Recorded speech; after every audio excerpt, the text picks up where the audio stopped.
कि अगर कोई होम बायर फ्लैट लेने जा रहा है एंड उसका अनफॉर्चुनेट सर्कमस्टांसिस की वजह से वो बैकआउट करना चाहता है, मतलब कैंसिल करना चाहता है, तो बिल्डर उसको डराता है, धमकाता है कि आपका 20% या 30% काट के पैसा वापस करेंगे। तो क्या बात सही है सर?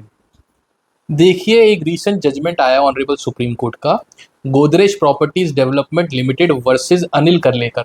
ये फरवरी 2025 में जजमेंट आया है, जिसमें कि ऑनरेबल सुप्रीम कोर्ट ने कैटेगोरिकली कहा है कि जिसमें earnest money should be capped to only 10%, यानी कि इन एनी सर्कमस्टेंसेज 10% से ज़्यादा of the total cost of the flat से ज़्यादा बिल्डर जो है अर्नेस्ट मनी नहीं काट सकता। यानी इन एनी केस जिसमें आपकी गलती भी है या कोई ऐसी एक्सीजेंसीज है, कोई डेथ हो गई, डिवाइस हो गई, या कोई फाइनेंशियल एक्सीजेंसीज है, उस केस में भी 10% ज़्यादा पैसे नहीं काट सकते।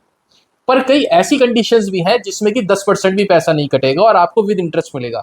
जैसे कि केवल आपने टोकन अमाउंट दिया, कोई बिल्डर बायर एग्रीमेंट साइन नहीं करा, या कई केसेस में बुकिंग फॉर्म केवल साइन हुआ, अलॉटमेंट लेटर नहीं हुआ, तो उस केस में विदाउट एनी डिडक्शन जो है आपको पैसा मिलेगा, because the terms and conditions of the builder buyer agreement since it has not been signed by both the parties, वो आपके ऊपर एप्लीकेबल नहीं है। तो फॉर फ्यूचर क्लॉज या अर्नेस्ट मनी क्लॉज जो है आपके ऊपर एप्लीकेबल नहीं है। आपने केवल बुकिंग फॉर्म भरा है और केवल बुकिंग टोकन अमाउंट दिया है, उस केस में you can, yes you have a right to withdraw from the project. But जहां आपकी गलती है और आप किसी भी कारणवश नहीं दे पा रहे हैं और उसके बाद भी जो है बिल्डर ये कहता है कि मैं 20%, 30% और कई केसेस में 40% फोरफीट करूंगा, उस केसेस में ये जजमेंट बहुत यूजफुल है, जिसमें केवल का है 10% से ज्यादा जो है बिल्डर फोरफीट नहीं कर सकता, बाकी पैसा उसको जो है वापस करना पड़ेगा। तो ये जजमेंट जो है ध्यान रखें।